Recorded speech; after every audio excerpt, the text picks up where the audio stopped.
Multiple personality disorder, ये अजीब तरह की बीमारी आपने फिल्मों में ही देखी होगी, क्योंकि ये बीमारी इतनी अजीब और दुर्लभ है कि पूरी दुनिया की आबादी के सिर्फ 0.1% लोगों के बीच में ही हो सकती है। यह किसी भी उम्र में हो सकती है, मगर पुरुषों की तुलना में महिलाओं में यह बीमारी होने के चांसेस बहुत ही ज़्यादा होते हैं। साइंस की दुनिया की एक अनसुलझी पहेली कहे जाने वाली इस बीमारी का 1811 में अमेरिका में पहला मरीज मिला। मेरी रेनॉल्ड्स इस व्यक्ति के मामले को मल्टीपल पर्सनैलिटी डिसऑर्डर का पहला रिकॉर्ड मामला माना गया।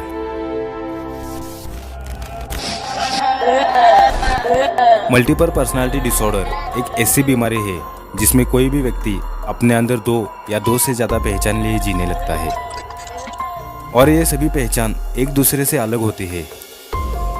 हालांकि मेडिकल भाषा में अब इस बीमारी को डिसोसिएटिव आइडेंटिटी डिसऑर्डर के नाम से जाना जाता है।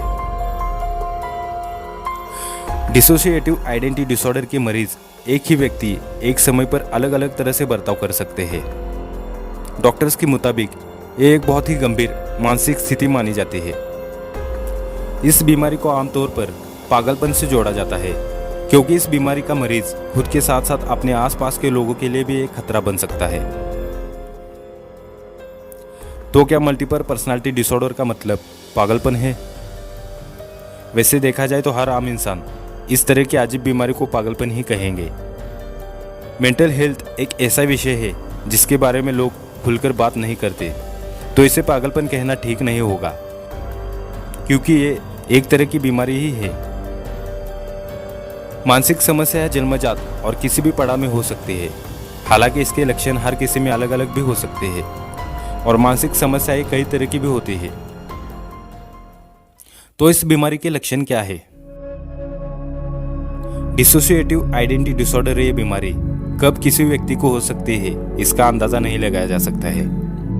इस बीमारी से व्यक्ति में शारीरिक तौर पर तो किसी भी तरह का बदलाव या लक्षण नहीं नजर आते हैं। इतना ही नहीं, इनका मानसिक व्यवहार भी काफी सामान्य रह सकता है। लेकिन डॉक्टरों द्वारा बताए गए कुछ लक्षण हैं जो हमें यह पहचानने में मदद कर सकते हैं कि किसी इंसान या चाहे खुद को मल्टीपल पर्सनैलिटी डिसऑर्डर नाम की यह बीमारी है या नहीं। हमेशा ऐसा लगना कि समय का भान न होना, मन में सदा उलझन या भ्रम की स्थिति में बने रहना, याददाश्त का कमजोर होना, अपने रेगुलर व्यवहार से अलग व्यवहार करना, और यह महसूस करना कि अपने अंदर एक से ज्यादा व्यक्तित्व की भावना होना। तो इस बीमारी के कारण क्या है? अधिकतर लोगों में मल्टीपल पर्सनैलिटी डिसऑर्डर की समस्या उनके बचपन के अनुभव की वजह से विकसित हो सकती है। साइंटिस्ट के मुताबिक जिन बच्चों के साथ बचपन में मानसिक तनाव, यौन उत्पीड़न और मारपीट जैसी घटना हुई होती है, उन्हें आगे जाकर मल्टीपल पर्सनैलिटी डिसऑर्डर होने के चांसेस बहुत ही ज्यादा हो सकते हैं। यह समस्या किसी भी उम्र, जाति, लिंग या सोशल बैकग्राउंड के व्यक्ति को हो सकती है। अपनी असल जिंदगी से दूर होकर किसी और व्यक्तित्व को अपनाना मरीज को स्थायी रूप से शांत और सुखी होने का एक उपाय दिखाता है, पर उसके लंबे समय तक जाने वाले दुष्परिणाम बहुत ही गंभीर हो सकते हैं।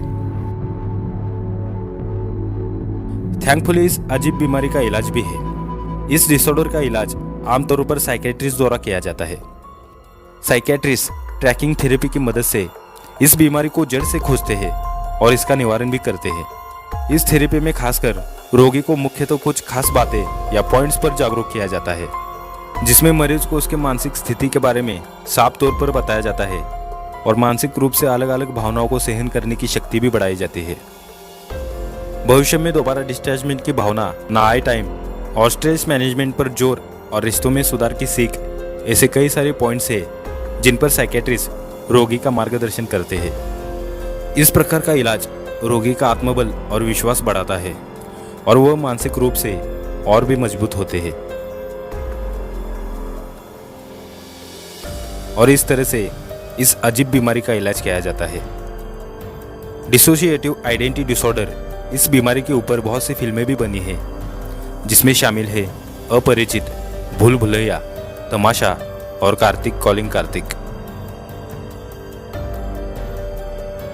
दोस्तों, इस वीडियो को लाइक और चैनल को सब्सक्राइब करके बेल आइकन को जरूर प्रेस करना। जय हिंद, थैंक्स फॉर वॉचिंग।